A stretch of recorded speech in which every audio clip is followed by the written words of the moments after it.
Hello students, welcome to Ask Tutorial Point. এয়া হৈছে higher secondary second ইয়াৰৰ statistics complete course সিৰিজৰ first lecture. কিন্তু ষ্টাৰ্ট কৰাৰ আগতে প্ৰথমে আমি ইয়াৰ সিলেবাসখন ভালদৰে জানি লওঁ আহা।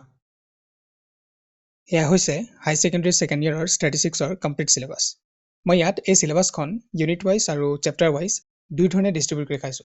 কিন্তু ইয়াৰ মাৰ্কস বিলাক লাষ্ট কলামত ইউনিট ওয়াইজে শো কৰা হৈছে। ওকে? ইউনিট 1ত আমি ষ্টাডি কৰিম ক্যালকুলাস অফ ফাইনাইট ডিফাৰেন্স। আৰু এই ক্যালকুলাস অফ ফাইনাইট ডিফাৰেন্স ইউনিটৰ আন্ডাৰত দুটা চেপ্টাৰ ইনক্লুড হৈ আছে। হেয়া হৈছে chapter 1 calculus of finite difference and interpolation আৰু চেপ্টাৰ 2 হৈছে নিউমেৰিকেল ইন্টিগ্ৰেশন। আৰু এই ইউনিট 1 অৰ্থাৎ ক্যালকুলাস অফ ফাইনাইট ডিফাৰেন্সেছৰ পৰা টোটাল মাৰ্কস আমাৰ এক্সামত আহিব 20। ঠিক তেনেকৈ ইউনিট 2 হৈছে থিওৰি অফ প্ৰবাবিলিটি। আৰু এই থিওৰি অফ প্ৰবাবিলিটি ইউনিটৰ আন্ডাৰত আমি পাঁচটা চেপ্টাৰ আমি ষ্টাডি কৰিম। ওকে? কিন্তু আমাৰ টেক্সট বুকৰ মতে হেয়া চেপ্টাৰ 3 পৰা ষ্টাৰ্ট হয়। চেপ্টাৰ 3 আমি ষ্টাডি কৰিম Theory of Probability. Chapter 4 হৈছে Random Variables and Mathematical Expectations. Chapter 5 আমি study কৰিম Binomial Distribution. Chapter 6 হৈছে Poisson Distribution আৰু Chapter 7 হৈছে Normal Distribution. আৰু এই Theory of Probability Unit 2 পৰা total marks আমাৰ exam আহিব 40. Okay? Unit 3 হৈছে Elementary Theory of Sampling and Test of Significance. আৰু আমাৰ text bookৰ মতে এয়া হয় আমাৰ chapter number 8. আৰু এই Unit 3 পৰা total marks আমাৰ exam আহিব 25. And finally, Unit 4 হৈছে Sample Survey. কিন্তু আমাৰ টেক্সট বুকৰ মতে এয়া হয় চেপ্টাৰ নম্বৰ 9। আৰু এই Sample Survey Unit 2 পৰা টোটাল মাৰ্কস আমাৰ এক্সামত আহিব 15। আৰু এইদৰে আমাৰ টোটাল মাৰ্কস হৈ গৈ 100। কিন্তু আমি ষ্টাৰ্ট কৰিম Unit 1ৰ পৰা অৰ্থাৎ ক্যালকুলাস অফ ফাইনাইট ডিফাৰেন্সেছৰ পৰা, য'ত আমাৰ 20 মাৰ্কস ইয়াৰ পৰা এক্সামত আহিব। ওকে? Let's start. এয়া হৈছে ইন্ট্ৰোডাকচন অফ চেপ্টাৰ 1। আৰু এই ইন্ট্ৰোডাকচন লেকচাৰত আমি শিকিম যে what is calculus of finite difference অৰ্থাৎ calculus of finite difference আচলতে হয় কি সেই বিষয়ে আমি এই লেকচাৰটো কভাৰ কৰিম। নেক্সট হৈছে যে এই চেপ্টাৰটোৰ কেনে ধৰণৰ এপ্লিকেশন হ'ব পাৰে বা ডে টু ডে লাইফ বা প্ৰেক্টিক্যালি আমি এই চেপ্টাৰটো ক'ত ইউজ কৰিম সেই বিষয়ে ইয়াত ষ্টাডি কৰা হ'ব। এণ্ড লাষ্ট হ'ল যে calculus of finite differences-ত সাধাৰণতে আমি তিনিটা টাৰ্ম দেখিবলৈ পাওঁ আৰু সেই তিনিটা টাৰ্ম হৈছে আৰ্গুমেন্ট, এন্ট্ৰি আৰু ইন্টাৰভেলৰ ডিফাৰেন্সিং। এয়া হয় কি সেই বিষয়ে আমি এই লেকচাৰটোত কভাৰ কৰিম। ওকে? তেন্তে আহা ষ্টাৰ্ট কৰোঁ। যিকোনো দুটা ভেৰিয়েবল সে x আৰু y ৰ মাজত কোৰিলেশ্যন বা ম্যাথমেটিক্যাল ৰিলেশনশিপ যদি এক্সিষ্ট কৰে তেন্তে আমি হিহঁতৰ ৰিলেশনশিপক y = fx এৰে ৰিপ্ৰেজেন্ট কৰোঁ। যেহেতু এই ফাংশনটোত x ৰ ভ্যালু পুট কৰিলে আমি y ৰ ভ্যালু পাওঁ, গতিকে ইয়াত y হৈছে ডিপেন্ডেন্ট ভেৰিয়েবল আৰু x হৈছে independent variable. For example y = x³ হৈছে ঠিক এনে ধৰণৰ এক ফাংশন। ইয়াত y আৰু x ৰ মাজত এটা ৰিলেশন আছে য'ত y হৈছে x ক 3 বাৰ মাল্টিপ্লাই কৰি পোৱা ভ্যালু। অৰ্থাৎ আমি এই ফাংশনটোত যদি x ৰ ৰেন্ডমলি যিকোনো ভ্যালু পুট কৰোঁ তেতিয়া হলে এই ফাংশনটোত x ৰ ভ্যালু 3 টাইমছ মাল্টিপ্লাই হৈ আমাক হি y ৰ ভ্যালু দিব। যদি মই ইয়াত x ৰ ভ্যালু 1 পুট কৰোঁ তেতিয়া হি আমাক 1 দিয়ে, ৰাইট? ঠিক তেনেকৈ যদি মই 2 পুট কৰোঁ তেন্তে 2 3 টাইমছ মাল্টিপ্লাই হৈ হি আমাক দিব 8। যদি মই 3 পুট কৰোঁ তাই আমি পাম 27 আৰু যদি 4 পুট কৰোঁ তেতিয়া আমি পাম 64। এইদৰে আমি x ৰ ৰেন্ডমলি যিকোনো ভ্যালু যদি পুট কৰোঁ তেন্তে হি ফাংশনটোত 3 টাইমছ মাল্টিপ্লাই হৈ আমাক হি y ভ্যালু দিয়ে, কিয়নো ইয়াত x আৰু y ৰ মাজত থকা ৰিলেশনটো হৈছে y = x³। ওকে? তোমালোকে ভাবিছা যে এইবিলাক আমাক কিয় কোৱা হৈছে, কাৰণ এইবিলাকটো আমি জানো আৰু এইবিলাক ক্যালকুলাস অফ ফাইনাইট ডিফাৰেন্সৰ লগত কি সম্পৰ্ক আছে। কিন্তু ৰবা এইখিনিতে এটা টুইষ্ট আছে। ধৰি লোৱা y আৰু x ৰ মাজৰ ৰিলেশন আমাক দিয়া নাই বা আমি নাজানো যে y আৰু x ৰ মাজত কেনে ধৰণৰ ম্যাথমেটিক্যাল ৰিলেশনশিপ এক্সিষ্ট কৰি আছে।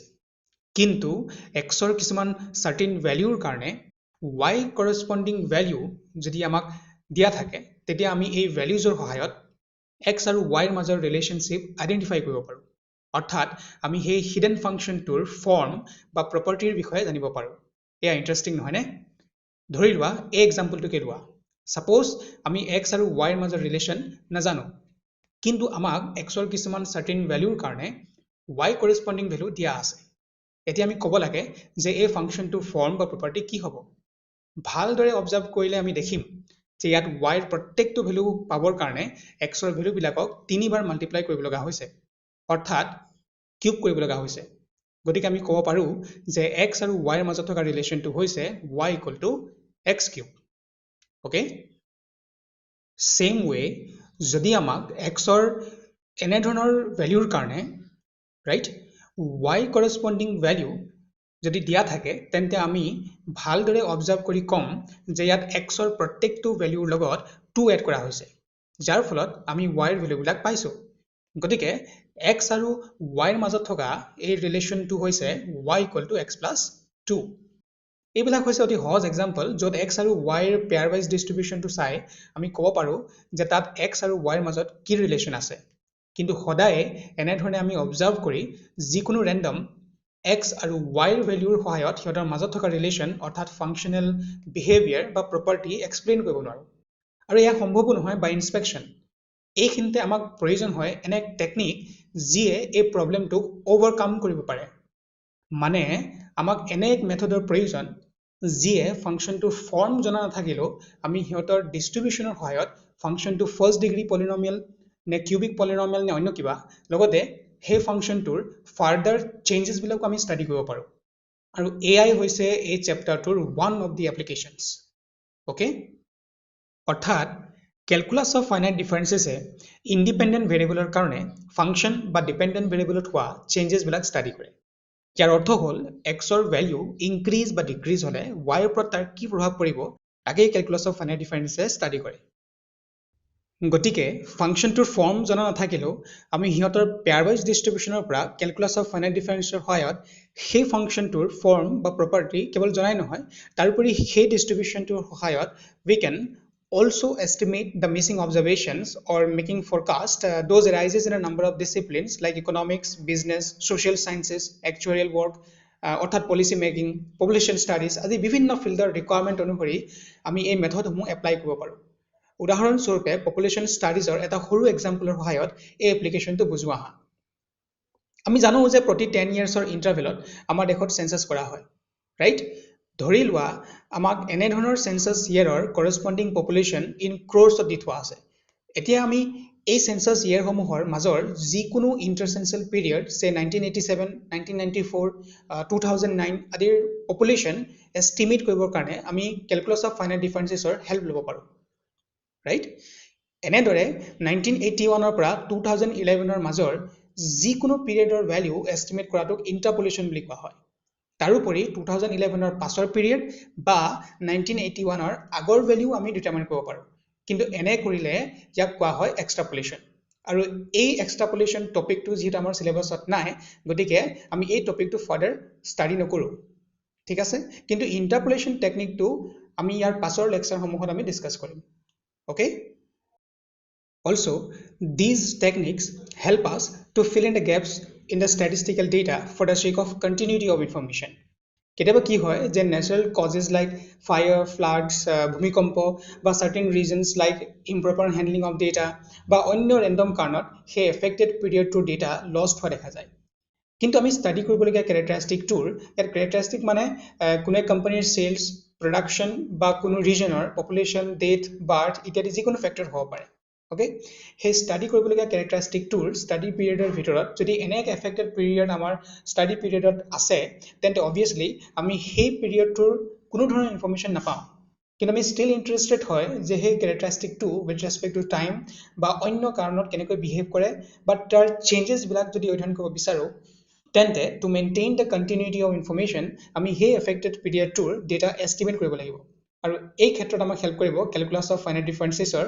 টেকনিক সমূহে ওকে এয়া আছিল calculus of finite differences-ৰ meaning and its applications এতিয়া আমি ডিসকাস কৰিম what is argument entry and interval differencing in finite difference এই চেপ্টাৰটোৰ পাছৰ লেকচাৰসমূহলৈ যোৱাৰ আগতে এই তিনিটা টাৰ্মৰ ডেফিনেশ্যন জনাটো খুব ইম্পৰ্টেন্ট ওকে আৰ্গুমেন্ট এন্ট্ৰি আৰু ইন্টাৰভেল ডিফাৰেন্সিং হয় কি এই সম্পৰ্কে বুজিবলৈ আমি সেই আগৰ এক্সাম্পলটো লোৱা হয় ঠিক আছে ইয়াত তোমালোকে দেখিছা যে x ৰ ভ্যালু এই ফাংচনটোত বহুৱালে আমি y ৰ ভ্যালু বিলাক পাওঁ গতিকে মই অলৰেডি কৈছিলো যে ইয়াত x হৈছে ইন্ডিপেন্ডেন্ট ভেৰিয়েবল আৰু y হৈছে ডিপেন্ডেন্ট ভেৰিয়েবল এই ইন্ডিপেন্ডেন্ট ভেৰিয়েবলটোৱে লোৱা ভ্যালু বিলাকক আমি ক্যালকুলাস অফ ফাইনাইট ডিফাৰেন্সেছত কম আৰ্গুমেন্টস আৰু এই ডিপেন্ডেন্ট ভেৰিয়েবলটো লোৱা ভ্যালু বিলাকক আমি ক্যালকুলাস অফ ফাইনাইট ডিফাৰেন্সেছত কম এন্ট্ৰিজ লগতে তোমালোকে মন কৰিছা যে এই আৰ্গুমেন্ট বিলাক ইকুইডিস্টেন্ট অৰ্থাৎ হিহঁতৰ মাজত এক কনষ্টেণ্ট গেপ আছে সেয়া হৈছে 1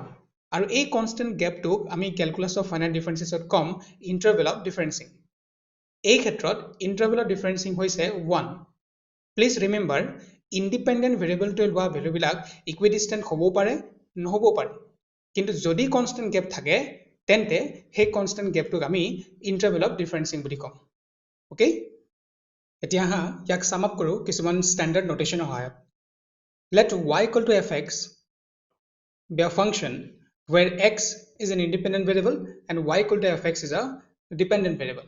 Suppose we are given equidistant values of x, of course these are finite in numbers like a plus h, a plus 2h, say up to a plus nh, where n is a finite number আৰু h হৈছে interval অৰ্থাৎ x ৰ প্ৰত্যেকটো ভ্যালুৰ মাজত থকা constant gap. Calculus of finite differences এই constant gap বা interval of differencing আমি h ৰে denote কৰিম. And the corresponding values of the dependent variable y equal to fx are f of a, f of a plus h, f of a plus 2h, say up to f of a plus nh, right? Now the values of the independent variable x are known as arguments and the corresponding values of the dependent variable y are called entries. For example, f of a plus h is the entry corresponding to the argument a plus h and so on. Okay, এয়া আছিল introduction of chapter 1. I hope তোমালোকে বুজি পাইছা আমি এই লেকচাৰটোত cover কৰিলো যে calculus of finite difference আসলতে হয় কি ইয়াৰ এপ্লিকেশন কি আৰু লগতে আমি তিনিটা মেইন টেকনিক্যাল টাৰ্মৰ বিষয়ে গম পালো সেয়া হৈছে আৰ্গুমেন্ট এন্ট্ৰি আৰু ইন্টাৰভেল ডিফাৰেন্সিং কিয়নো এই তিনিটা টাৰ্ম ইয়াৰ পাছৰ লেকচাৰসমূহত বাৰে বাৰে ইউজ হ'ব ওকে ঠিক আছে আমি আকৌ লগ হ'ম ইয়াৰ সেকেন্ড লেকচাৰত till then keep learning thank U